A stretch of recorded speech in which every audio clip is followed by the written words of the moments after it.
As you know, Syria is a very big part of the Middle East, very important part. If you look back at Syria, for years they had the doctors, the lawyers, they had so many of the great intellects. It's an amazing place with great people, and we want to see Syria be successful along with the rest of the Middle East. So I have confidence that he'll be able to do the job, absolutely. Today we're looking at a political earthquake in the Middle East. On November 10th, 2025, an event took place that would have been unthinkable just a year ago. The president of Syria, Ahmed al-Sharaa, was welcomed into the White House by U.S. President Donald Trump. This wasn't just any diplomatic meeting. Sharaa, until recently, was one of the world's most wanted men, an al-Qaeda-linked commander with a $10 million bounty on his head. His visit marks a dramatic turnaround for Syria, a nation shattered by 14 years of brutal civil war. The fall of the Assad dynasty in December 2024, after a lightning-fast rebel offensive, left a power vacuum and a world holding its breath. Now, with Sharaa at the helm, Washington is making a high-stakes gamble. Is this the dawn of a new, stable Syria, or is the West being dangerously naive? Who is Ahmed al-Sharaa? To understand the risks and rewards, we first need to understand the man. The 43-year-old leader, who now presents himself as a pragmatic statesman, was formerly known as Abu Mohammed al-Golani. His journey is a complex one. He joined al-Qaeda in Iraq after the 2003 U.S. invasion and even spent time in a U.S. prison. In 2016, he broke ties with al-Qaeda, a move some analysts saw as a pragmatic power play rather than a true ideological shift. After leading the Hayat Tahrir al-Sham, or HTS, rebel group to victory over Bashar al-Assad, Sharaa has been on a global charm offensive. He's appeared on 60 Minutes in jeans and a sports jacket, promising a Syria that is a responsible and constructive actor in the region. But his past casts a long shadow. And as President Trump himself acknowledged after their meeting, we've all had rough pasts. The question is whether Sharaa's past is truly behind him or simply hidden for political convenience. Let's first look at the potential positive outcomes. The future the White House is hoping for. The most significant immediate benefit would be regional stability. Yes, please. The Syria president, sir, could you update us on your meeting? Did you come to any agreements? Say it? With the leader of Syria you had earlier, did you come to any agreements today? Well, I've had an agreement with him. He's a very strong leader. He comes from a very tough place, and he's a tough guy. I liked him. I get along with him, the new president of Syria.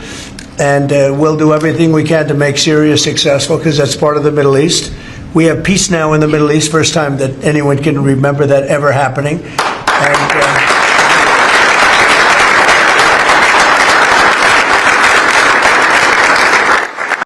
For years, Syria was a key ally for Iran and Russia. Sharaa's government has pivoted sharply, moving towards Turkey, the Gulf states, and now Washington.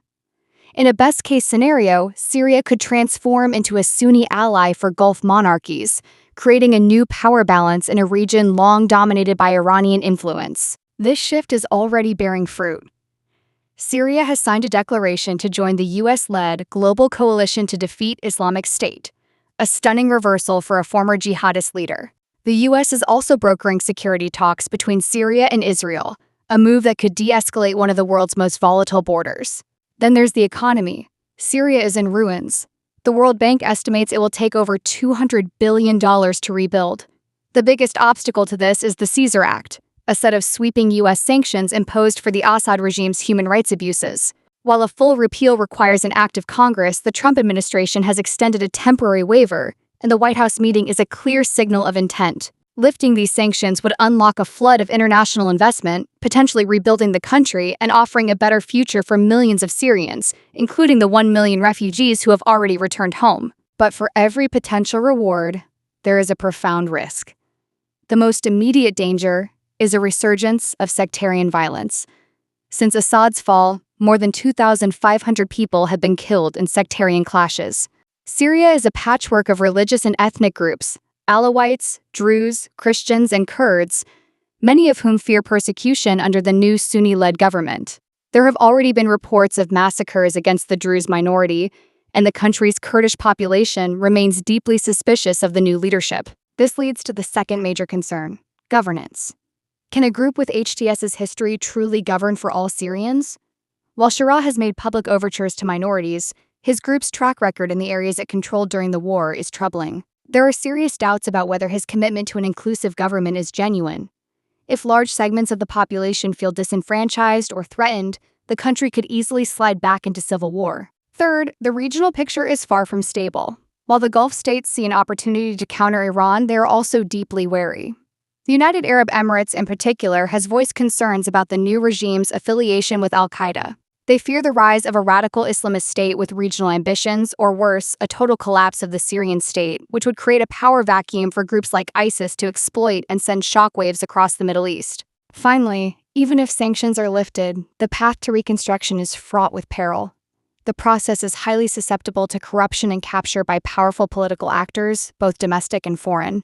There's a real risk that the billions of dollars in aid could be siphoned off, leaving ordinary Syrians to continue suffering while a new elite enriches itself. So, where does this leave us? The Trump-Shura meeting is undeniably a pivotal moment. It represents a high-risk, high-reward gamble on a man with a deeply controversial past. The potential for a more stable, prosperous, and peaceful Syria is real, but so is the potential for a catastrophic failure that could plunge the nation and the region into a new cycle of violence and chaos. The future of Syria hangs in the balance. It will depend on whether Ahmed al-Shara is truly the statesman he claims to be, and whether he can navigate the treacherous landscape of sectarian divisions, regional rivalries, and the monumental task of rebuilding a broken nation. The world is watching, hoping for the best, but bracing for the worst.